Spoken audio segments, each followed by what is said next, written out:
Crawford and Cherokee counties are identified as some of the state's most dangerous places to be if you're unvaccinated. I'm Zach Dodge with the latest from local officials.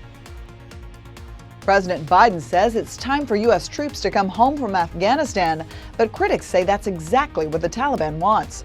I'm Caroline Shively in Washington. I'll have that story coming up. The 4 states' most watched news starts now. Thank you for joining us tonight. I'm Jordan Aubie. The city of Joplin hires a cybersecurity firm to help with what they're calling a network security incident. The incident has left city offices without internet access. That means city services that are carried out online, like bill payments, are unavailable. 911 and the airport, however, are not affected. And we asked the city whether personal information submitted during online payments was involved. The city says it's still under investigation. The McDonald County, Missouri Sheriff's Office yesterday arrested a kidnapping suspect. Authorities say 28-year-old Edmundo Cordero of Knoll, Missouri, was wanted on charges of kidnapping, domestic assault, and first-degree burglary. When officers tried to arrest him, he ran but was caught. He's being held at the McDonald County Jail. Meteorologist Doug Heddy joining us now with the first look at the forecast. Hot day today, Doug. It was. The good news, though, is the humidity was only bad and not super bad like it was over the past couple days. 88 for us today. 69 is where we started, pretty close to where we should be for the first week of July on average. Nothing going on here. We do have some scattered thunderstorms to our south, but we are watching this complex up to our north, and these are actually going to slide southeast, and there could be a random 1 or 2 that sneak in for us during the daytime hours tomorrow. Temps right now, upper 70s to near 80 degrees. Will drop back about another 10 degrees or so. Of course, we're going to look at thunderstorm chances here in just a bit. Doug, thank you as always. New York Times lists Crawford and Cherokee counties as 2 of the most dangerous places to be in Kansas if you're unvaccinated. KOAM's Zach Dodge spoke with officials in both counties and has what they're doing to combat a spike in cases.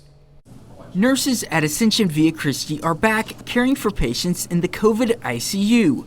A familiar scene they didn't want to see again. We've seen a surge as far as up to 11 patients in the hospital with COVID. Right now we currently have 8. They saw as many as 25 patients during the fall and winter. The current number isn't that high, but the hospital is gearing up for the worst. Making sure we have all the PPE that we need, all the ventilators that we need, and everything in place. According to Crawford County Health Department Director Teddy Van Kam, the county has seen 61 new cases so far this week and 5 deaths in the last 10 days. This Delta variant, although it is not more virulent, it is much more transmissible, much easier to spread and to catch.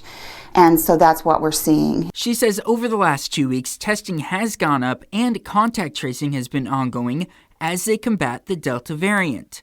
According to KDHE, 368 per 1,000 people have been vaccinated with at least 1 dose in Crawford County. We want to get it higher. We need more protection. Cherokee County is in a similar situation, seeing a 74% increase in cases in the last 14 days compared to the 2 weeks prior. That's 92 new cases since the end of June, and vaccinations are at 264 per 1,000 people. We're seeing an average age of those who are vaccinated at 65 years old, whereas the average age of those contracting COVID is 41 years old. We need, that younger demographic to be willing to get the vaccine or take the precautions serious enough to help mitigate the spread.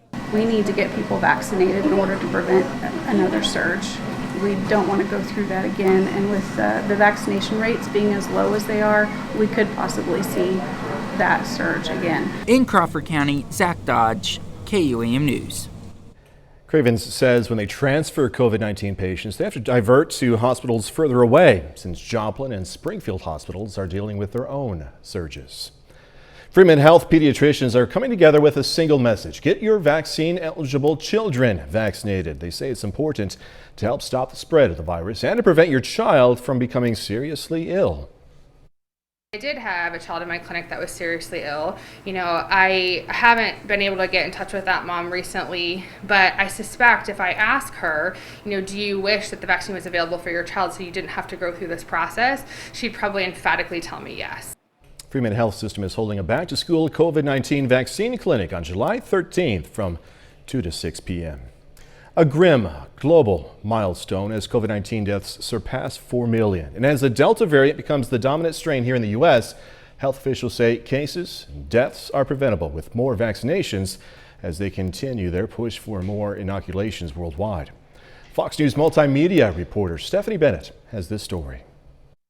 The global COVID-19 death toll eclipsing the staggering 4 million mark. For perspective, it's roughly equal to the population of Los Angeles. And health experts warn if more people don't get vaccinated, that number will continue to increase. Virtually all COVID-19 hospitalizations and deaths in the United States are now occurring among unvaccinated individuals. The CDC says the highly transmissible Delta variant is now the dominant COVID strain in the U.S., driving up the case count, especially in pockets of the country with low vaccination rates. The Delta variant has been detected in all 50 states and at least 96 countries. The rapid spread now prompting some, like Australia, Israel, and Hong Kong, to reinstate restrictions to help slow the spread. But health officials reiterate vaccination is key. Our authorized vaccines prevent severe disease, hospitalization, and death from the Delta variant. Of course, widespread vaccination is what will truly turn the corner on this pandemic. But of the 3 billion doses that have been administered worldwide, less than 2% have been in the developing world, causing cases in places like South America, Latin America, and Africa to spiral out of control. We need to get serious about that. This is a worldwide problem that needs worldwide solutions. Countries like the U.S., France, and Great Britain have all pledged about 1 billion doses to help close the inequities gap, but experts say about 11 billion doses are needed to immunize the world. Stephanie Bennett, Fox News. Today, President Biden laid out his plan to finish the withdrawal of U.S. troops from Afghanistan by the end of August, even as the Taliban appears to be gaining ground. Fox News correspondent Caroline Shively reports from Washington. After nearly 2 decades of U.S. troops fighting in Afghanistan, President Biden says enough is enough. Nearly 20 years of experience has shown us that the current security situation only confirms that just one more year of fighting in Afghanistan is not a solution, but a recipe for being there indefinitely. But critics say the Taliban has already taken over about a third of the country, and once the withdrawal is complete, will likely take over even more. The intelligence community is loud and clear, saying that al-Qaeda will likely come roaring back. The pullout isn't unexpected. President Biden announced in April the drawdown of the last 2,500 to 3,500 U.S. troops and 7,000 NATO soldiers. 650 to 1,000 U.S. personnel will remain to provide security for the U.S. Embassy in the Kabul airport. Doesn't mean you're taking our eye off the ball. Doesn't mean we're not going to try to maintain a focus on this or continue to have the authorities and the capabilities to go after terrorists that threaten the homeland from Afghanistan. There is also concern for the thousands of Afghans who have helped U.S. troops as drivers and translators and other positions and may be easy targets for the Taliban. We have already dramatically accelerated the processing time for special immigrant visas to bring them to the United States. More than 2,300 U.S. troops have been killed in Afghanistan since 2001, and more than 20,000 have been wounded. In Washington, Caroline Shively, Fox News. KOAM News at 9 on Fox 14 takes this time to honor another four-state hero. Jim Bowen served in the U.S. Navy, stationed in Vietnam. He earned a Purple Heart among several other awards. We are proud to thank Jim Bowen, salute him as well. Native of Columbus, Kansas, he's tonight's four-state hero. Doug Heddy's next with a complete look at the forecast, and later, an 11-year-old in Parsons is making a name for himself in the sport of cornhole. Gonna have the story in sports.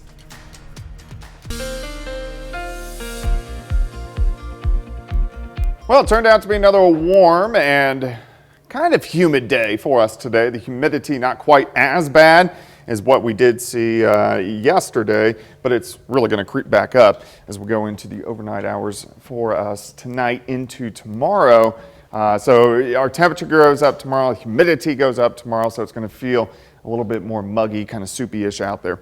All right, nice time lapse. Indigo Sky Casino and Resort, of course, Indigo, just outside of Seneca, Missouri. Temperatures fairly consistent. Upper 80s yesterday. We hit upper 80s once again for us today. The good news today was our humidity was just a little bit lower, so it didn't feel quite as bad. Right now, upper 70s. to near 80 degrees. We'll drop back about another 10 degrees through the overnight hours. Dew points, they're down from yesterday, but they're still kind of up there. Upper 60s to near 70 degrees across the region.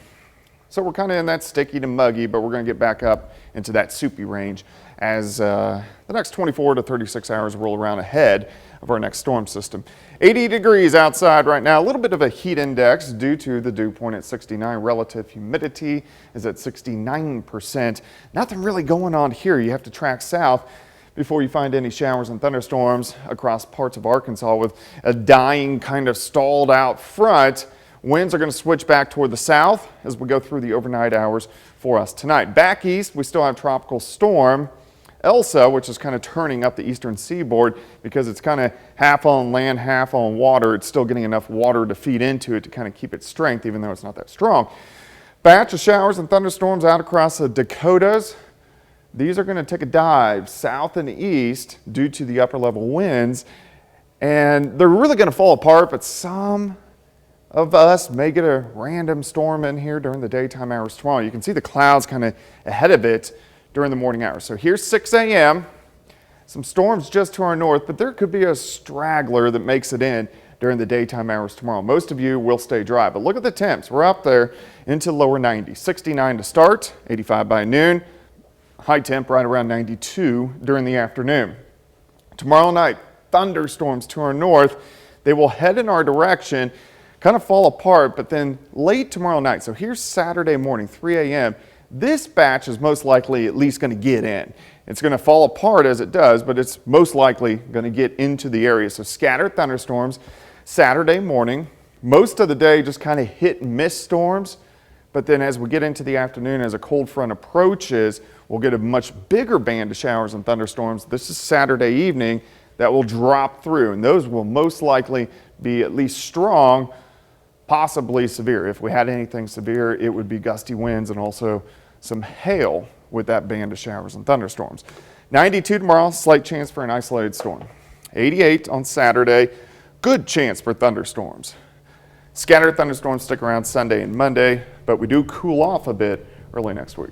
So Saturday evening is the time to watch. Yeah, those are when the bigger boys are going to move through. Doug Hetty, we'll see you in a little bit. Thank you so much. Coming up, the latest from Surfside, Florida. 2 weeks after Surfside, Florida's Champlain Tower South dropped to the ground, the operation here on the site has gone from search and rescue to search and recovery. I'm Phil Keating in Surfside with the latest coming up. The number of available jobs now stands at a record high, while a record number of people quit their jobs this spring. According to the Labor Department, the amount of available jobs in May rose to 9.2 million. That's up from April. Meanwhile, the number of people who quit their jobs totaled 4 million. That is a signal that workers see the job market working in their favor. The recovery mission is now underway at the site of the collapsed condo building in South Florida. Officials say the search for victims' remains continues. Fox News correspondent Phil Keating has more. Emergency workers in Surfside, Florida returned to the pile for day one of recovery operations. The search for survivors ended on Wednesday after officials announced there was no longer any hope of finding anyone alive. Crews are now shifting focus to finding the remains of those who died. When that happened, it took a little piece of the hearts of this community. At least 60 people are confirmed dead and dozens more unaccounted. Officials say detectives are working to verify that those listed as missing were in fact in the building when it collapsed. The waiting and trying to, is there hope? Will we be able to have a miracle? I know it's weighed a lot on the family. It's weighed on the whole community. I know it's weighed on all of us. Crews continue to work on their hands and knees to comb through the debris. More than 7 million pounds of concrete has been removed from the site, and additional equipment has been brought in to help speed up operations. Rescue workers, families of the missing, and faith leaders marked the end of rescue efforts with a moment of silence Wednesday night. They also walked from the debris to the memorial wall where they said prayers, shed tears, and mourned the lives that have been lost. The work continues with all speed and urgency. All task forces are being deployed from across the country and the world. Officials say they continue working around the clock to find the victims, but ultimately ending this job is likely several weeks away. In Surfside, Florida, Phil Keating, Fox News. Next, pandemic-style Summer Olympics. The ultimate in spectator sports turns into a purely TV event as Olympic organizers ban fans from stadiums. I'm Amy Kellogg in Milan, and I will have all the details coming up. 2 more men have been arrested in connection to the assassination of Haiti's president. The men were captured after a gunfight and after a crowd found them hiding in some bushes in the capital city. There they are right there. A total of 6 suspects now have been arrested and 7 others killed in the aftermath of the president's murder. Police are still even searching for more suspects. Officials releasing little information about the suspects, including their nationalities or motives. And the assassination has been condemned by the country's main opposition parties. It's unclear who will lead the country, which deals with some of the worst poverty and instability in the West.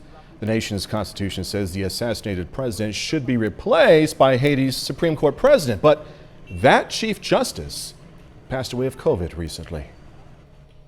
The 2021 Olympics will proceed, but without any fans in the stadiums, marking the first time the games have ever been held under a total ban of spectators. Fox News senior foreign affairs correspondent Amy Kellogg has more now from Milan, Italy. It will be an Olympics like no other. Organizers of the Tokyo Games announcing Thursday that no spectators will be allowed in the stadiums, following the declaration of a state of emergency in the Tokyo area prompted by a big spike in new coronavirus cases. The modern Olympics have been canceled just 3 times, most recently during World War II, but this will be the first year they're proceeding with no fans to cheer on the athletes. The Tokyo Games were supposed to be a rare opportunity to feel the power of sports through packed stadiums. It is with regret that it now must be held in a very limited way. A ban on spectators had always been an option, but some Olympians now say they're worried about how it will impact their performance, with experts predicting top athletes will have to adjust their style. It's going to be a bit weird, and maybe for some athletes that's going to help them raise their game, but for most top performers it'll feel strange. The Olympics also facing new political fallout in the United States. A group of Republican lawmakers pushing for the removal of some athletes from Team USA, saying their plans to protest in Tokyo should disqualify them. Despite the controversy and the new emergency protocols, Japanese officials say they're determined to move forward with the Games. The world can be united as one, and we can overcome the difficulty with our effort and wisdom. The state of emergency goes into effect Monday and will last at least until August 22nd. In Milan, Amy Kellogg, Fox News. Gonna see how a drawing of a bear's head could sell for millions of dollars. By the way, this probably makes a difference that it was drawn by Leonardo da Vinci. An animal drawing by Leonardo da Vinci goes up for auction in London. The small drawing, creatively known as Head of a Bear, could sell at a record-setting $16.7 million. The drawing is just under 3 inches on a pink beige paper and is one of fewer than 8 surviving drawings by the Renaissance legend that is still in private hands. The rare piece went on display back in May in New York. So if you have $16.7 million just sitting around, there you go. You're welcome. Head of a bear. Good painting, good drawing, I guess.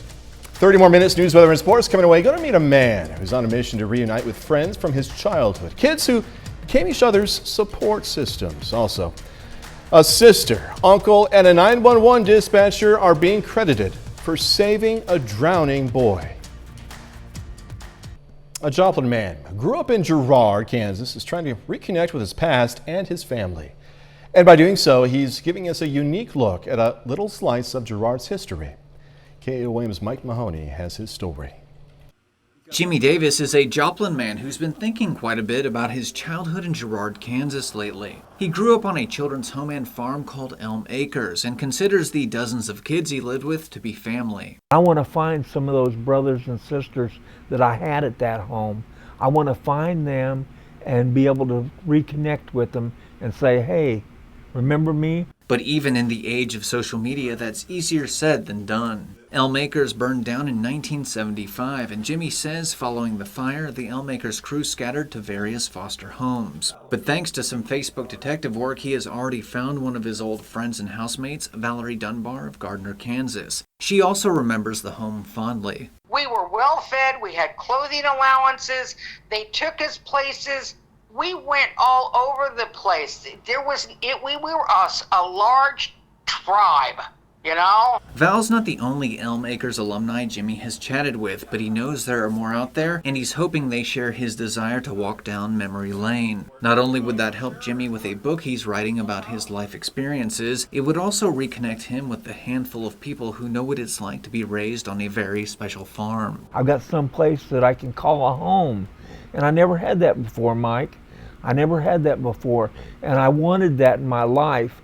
I wanted to have my own bed and not wake up in the morning with pee on me because you're sleeping with 5 kids in one bed. Elm Acres provided Jimmy with a lot more than just a bed. It gave him a chance and a future, and he'd like to learn if it did the same for the rest of his Girard family wherever they may be. In Joplin and Girard, Kansas, Mike Mahoney, KOAM News.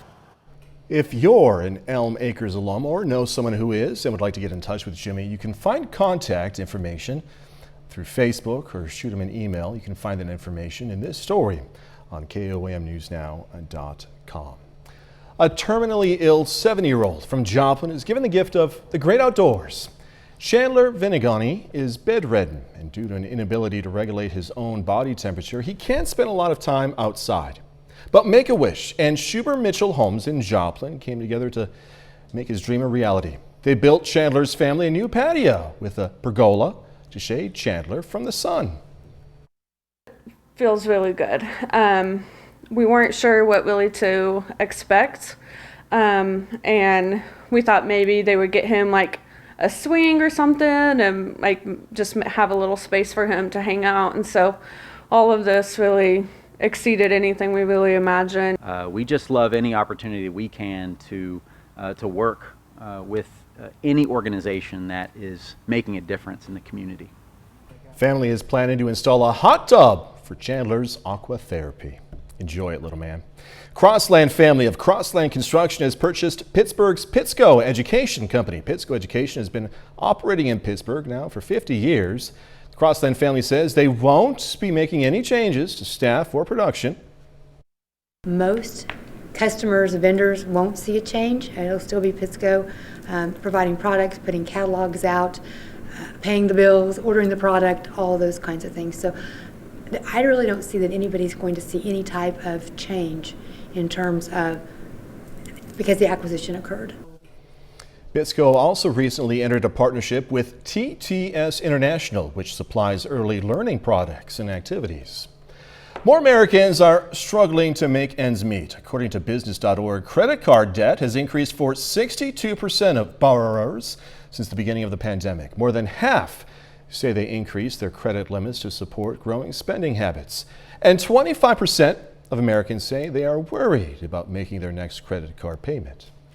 A new study in the journal Neurology suggests following a keto diet, low in carbs and rich in fat, may be beneficial for people with certain brain tumors. Researchers found a majority of participants who followed the diet reached a level where their bodies were primarily using fats and protein for fuel rather than carbs, which cancer cells rely on to grow. A frantic call to 911 after a Massachusetts family finds a 2-year-old boy floating lifeless in the pool. Well, now, a 911 dispatcher is being hailed a hero for helping the boy's 11-year-old sister and uncle save his life. Fox's Litsa Pappas has more. We have him upside down, water flowing out of his mouth. Okay, hold on.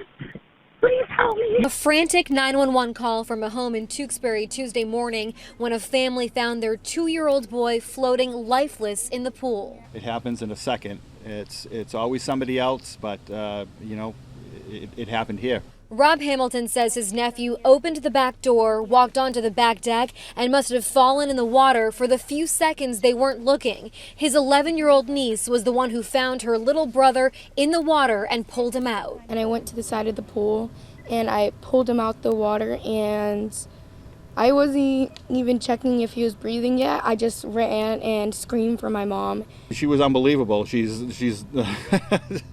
reached right over, picked him up with some super strength or something. That's when Hamilton performed CPR with the guidance of the 911 dispatcher over the phone. I just want you to keep counting out loud. 1, 2, 2, 3. After about 3 minutes, the baby boy started breathing again.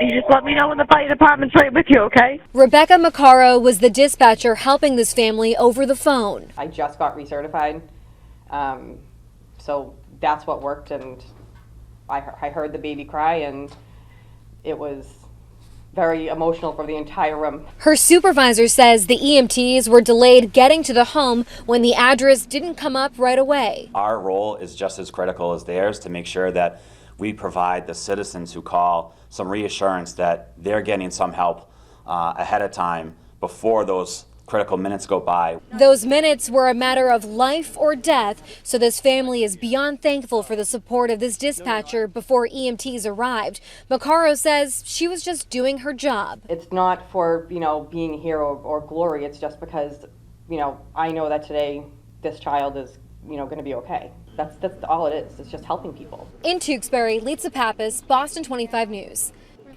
Awesome. A bit later, an accomplishment with fine print, and it goes like this. Do not try this yourself. A group of adrenaline junkies risked it all to break a world record. I'm Ashley Strohmeyer with more on their amazing tightrope walk, thousands of feet in the air, coming up. Well, it turned out to be a pretty good Thursday for us today. It was warm, teetering on hot, but at least the humidity a little bit better than what we did have yesterday. Of course, the humidity is the amount of moisture in the air, and it makes it feel that stickiness that you get across the region. Great shot, Indigo Sky Casino and Resort. This is a time lapse for you throughout the daytime hours. Of course, Indigo is just outside of Seneca, Missouri.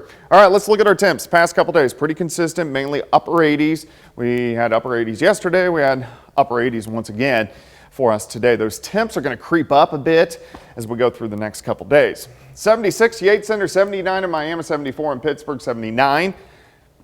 In Anderson, Carthage is sitting at 79 degrees, but look at the humidity. We always talk about the dew points in the summer because when they get into the 70s, that's what makes it feel so sticky outside. And of course, at night, our temperature will approach the dew point, and then that's when you get dew on the ground. But we're kind of in that sticky to muggy range, and I think it's going to go up a little bit more as we go into the daytime hours for us tomorrow. Let's go outside. We're looking at 7th and Rangeline, currently sitting at 80. Feels like 83, relative humidity is at 69, but nothing going on across the region. We have clear skies, we are dry. Any thunderstorms, you have to travel south across parts of Arkansas. Let's go east. Here is still Tropical Storm Elsa, which is turning up the eastern seaboard, producing some gusty winds and some heavy amounts of rain.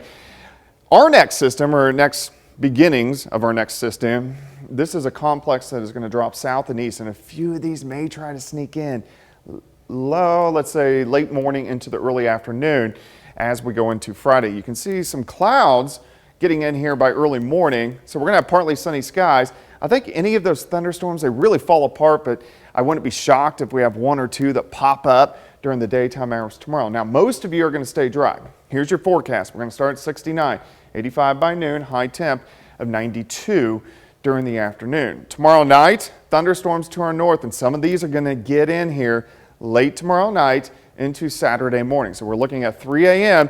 scattered thunderstorms Saturday morning, hit and miss storms late morning into the early afternoon. I do think a good chunk of the day is going to be dry, but as we get into the evening hours, a big line of showers and thunderstorms will develop. These will most likely be strong, if not low grade severe. The main threat would be gusty winds and some large hail.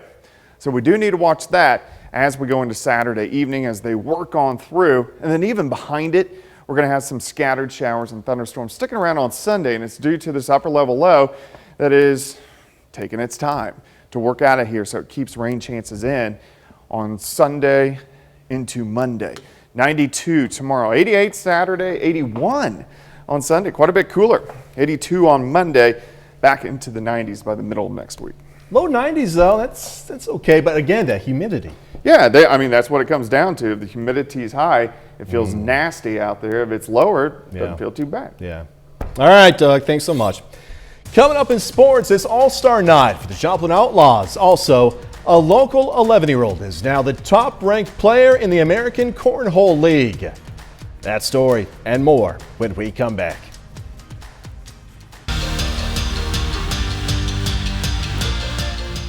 Alex Hicks is making a name for himself on the national stage in the sport of cornhole. The Parsons product has worked his way up through the rankings to the #1 spot in the American Cornhole League. The coolest part, he's just 11 years old. Danny Terzer catches up with the one they call the baby goat. It looks like a typical summer afternoon, but this game of cornhole is different.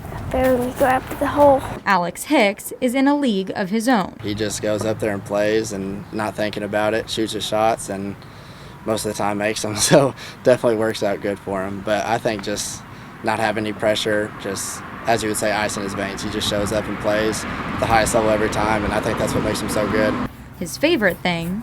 It was the one, just beating people. And he does it a lot. Hicks is the #1 ranked player in the American Cornhole League. It was awesome. I didn't think I was #1 yet. Hicks is just 11 years old. His nickname, Baby Goat. I love going to tournaments and playing, but I almost like recording his matches and watching him play even more. It's so exciting. It really is, just to see that, you know, your kid can fall in love with something and actually be good at something they love and enjoy. In August, Hicks will compete at the World Championships, looking to qualify to become a professional. Right now there are 4 open spots for people 18 and under that are eligible, so he's hoping to be one of those 4. Hicks started playing competitively 2 years ago, and his career quickly took off. He just got so good so fast, and just now everybody wants to play with him. The hobby has turned into a passion. Lots of practice. He watches a lot of videos and listens to podcasts and just really absorbing the game in every way that he can. We'll even be in the kitchen and we hear a constant thud coming from the other room because someone's always throwing bags, if not outside, inside. In Parsons, Danny Terzer, KOAM Sports. Alex's mom says he travels to play a couple tournaments every month in the summer. Alex will start 6th grade after the World Championships in August. The Kansas City Royals have just 4 games left until the All-Star break. And this evening, they kick off their final series of the first half, hitting the road to face the Cleveland Indians. Now, Cleveland has won 5 of 6 against Kansas City so far this season. Whit Merrifield in the 3rd with the liner. Michael Taylor scores. Royals strike first. Then in the 4th, Carlos Santana up and out to right for the solo homer, his 14th of the season. Pushes the lead to 2-0. Next batter, Hunter Dozier, makes it back-to-back jacks. Royals grab the first 3 runs of the night. Cleveland, though, hammers them late. Royals fall tonight 7-4. Finally, tonight is the Mink League All-Star Game. The Joplin Outlaws have 5 players in this thing playing for the South team. Right now, the North All-Stars lead at 5-3 in the top of the 6th inning. Joplin's Drake Angeron is 1 for 1 with a single, while Outlaws pitcher Christian DeJesus threw a shutout inning for the South All-Stars. That's it for sports. We're back with more news after this. If you don't like heights, don't watch this next story. On the other hand, these people are high up in the air, so if they died, we wouldn't be doing this story. So there is a happy outcome. We'll put it that way. I mean, if they died, we wouldn't be doing this story. Swaying thousands of feet in the air, 4 tightrope walkers set out to break a world record, and they survived, obviously, because we're doing this story. They did it all on a thin piece of webbing stretched more than a mile long between a stunning natural landmark in Sweden. Fox News correspondent Ashley Strohmeyer has more on their incredible feat, and if their mission, it was a success. Set in the beautiful countryside of northern Sweden stands a tall U-shaped valley called the Lapperten. And while most people see it as a natural landscape, 4 German tightrope walkers saw it as their latest course. That's it, and then we can walk. It's gonna take a lot of hours. Working together, the team took 2 full days to set up their line. Their rope, or webbing as it's called, measured in at a record-breaking 1.3 miles long and was strung up over the valley, hovering roughly 2,000 feet above the ground. This is hard because it's really exposed. Then came the moment of truth, when one by one, each adrenaline junkie harnessed up and took their first steps. So I just focused on being very slow, being extremely clean, and just reaching the end. And while each teammate was taking in the breathtaking views high in the sky, spectators were the ones holding their breath as they waited for each walker to make it safely to the other side. It took hours and a lot of balance, but all 4 men successfully completed their challenge. When I got closer to the anchor of this line, I screamed loudly. I don't really know why. It's maybe a mix of emotions. The walkers were fitted with a GPS tracking device, which recorded their 1.3-mile journey between the 2 peaks, earning them a new world record. Ashley Strohmeyer, Fox News. Told ya. All right, next, get to check out what's new in theaters and also at home streaming. Highly anticipated superhero action flick, a nature documentary, a scary series. Here's Fox's Ashley Dvorkin with a look at this week's new releases. Marvel returns to movie theaters with the action-packed Black Widow. Natasha Romanoff's standalone flick is set after the events of Captain America: Civil War, with the superhero solo and confronting her past. She has to face her demons. Yelena is the woman who is saying to her, look, you experienced this and you need to examine it and it's not okay. And this is why you don't sleep at night and neither do I. It was real to me. I wanted to see Natasha as a human being first and a superhero second. What she is as a sister, as a daughter, as a person. Black Widow is in theaters and Disney Plus for a premiere access fee. In select theaters is the nature documentary The Loneliest Whale, The Search for 52, written and directed by Joshua Zeman, executive produced with Leonardo DiCaprio and Adrian Grenier. The film journeys to find the 52 Hertz whale, which scientists believe lives in solitude, calling out a frequency different from other whales. And in series streaming, Netflix unleashes the second installment of Fear Street, based on the R.L. Stine books, with Part 2, 1978. Each one of these films plays to the decade that it's set in. It is a sleepaway camp slasher movie. So if you like slasher movies, that's what it's going to be like. Guess we're even now. The trilogy concludes with Part 3, 1666, on July 16th. In Hollywood, Ashley Dvorkin, Fox News. And that's our time for tonight. Thanks so much for joining us. Going to leave you with video from the Shed Aquarium in Chicago. Be safe. Do this all again tomorrow. See you then.